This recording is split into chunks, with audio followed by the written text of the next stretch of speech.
দুই দল কিন্তু মাঠে নামে উলুবেড়িয়া স্টেডিয়ামে বর্ষণ সিদ্ধ অবস্থায়। সাদা জার্সিধারী পিয়ারলেস এবং সবুজ এবং হলুদ জার্সিধারী খিদিরপুর স্পোর্টিং ক্লাব। সঞ্জয় গোলরক্ষককে দেখতে পাচ্ছেন পিয়ারলেসের, এবং উল্টোতে খিদিরপুরে গোলরক্ষক ছিলেন ইপ্রতীপ দাস এবং অধিনায়ক সুমন।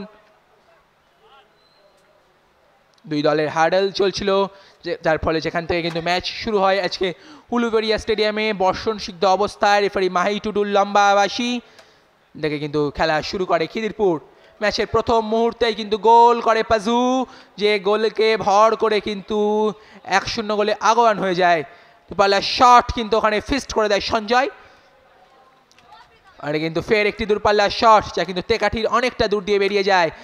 লেন্থওয়ে শট, যেটা কিন্তু টার্গেট ছিল না। দেখছেন সুমনকে কিভাবে কিন্তু বাধা দেওয়া হয় প্রথমার্ধে সৌরভ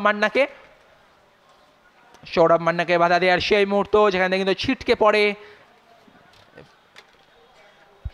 এই জায়গায় কিন্তু পায়ের সাথে বলের সংযোগ রাখতে পারেনি সৌরভের। ফের একটি চাকতিতে ঘুরে শট সরাসরি সৃঞ্জয়ের হাতে। তারক হেমব্রমের, তুষার হেমব্রমের একটা গড়ানের শট।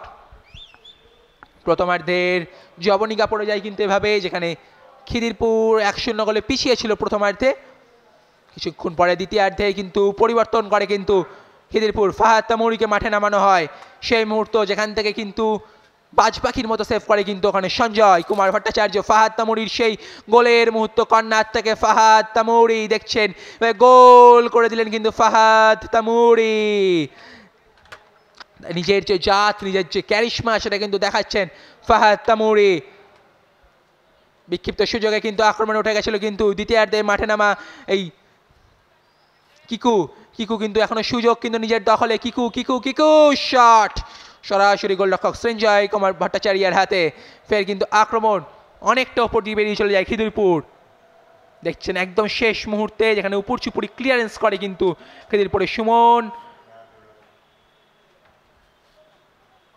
এভাবেই কিন্তু দুই দল কিন্তু আক্রমণে আসে। 16 নম্বর জার্সিধারী পিয়ারলেসের ওখানে কিন্তু ভাসমান বল ছিল কিন্তু ওখানে পাজুর। প্রথমার্ধের গোলদাতা মনোরঞ্জন, দেখছেন কিভাবে মনোরঞ্জনকে ওখানে বিধিসঙ্গতভাবে বাধা দেওয়া হয়নি বলে প্রথম হলুদ কার্ড দেখায়। ওখান থেকে কর্নার থেকে ভাসমান বল, এখনও কিন্তু ওখানে সুযোগ ছিল, কিন্তু সেই সুযোগকে সেই মুহূর্তে কাজে লাগাতে না পারায় ফলাফল গিয়ে দাঁড়ায় Peerless sports club 1, Khidirpur sporting club 1।